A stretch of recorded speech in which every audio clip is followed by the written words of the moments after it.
Autizm tam sağalan xəstəlikdir. Bu sözləri tanınmış həkim, Azərbaycan Tibb Universitetinin dosenti, tibb elmləri üzrə fəlsəfə doktoru Rəşid Mahmudov pasiyent qəbulu zamanı deyib. Rəşid Mahmudov 11 yaşlı övladını qəbula gətirən valideynin həkim, qızımın 11 yaşı var, sağalacaq sualına belə cavab verib. Birinci kursdan sonra övladında xeyli irəliləyiş olacaq. Autizm tam sağalan xəstəlikdir. Autizm nədir? Autizm erkən uşaqlıq dövründə ən çox rast gəlinən ciddi xəstəliklərdən biridir. Simptomları bəzən çox erkən yaşlarda müşahidə olunur. Lakin əksər hallarda 18-30 ay arasında aşkar edilir. Bu hala daha çox oğlanlarda rast gəlinir.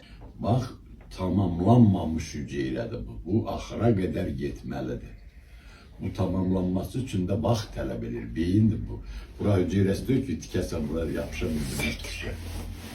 Biraz uzun çəkilir. Çox güman ki, birinci kursdan sonra uşağında tam xeyli yaxşılaşma var. Bunun 11 yaşı var da, bu sağalacaq yoxsa? Ne şey gəlirsən bəs onda buraya? Mən yalancıyam, eşitirsən məndən yalan söz.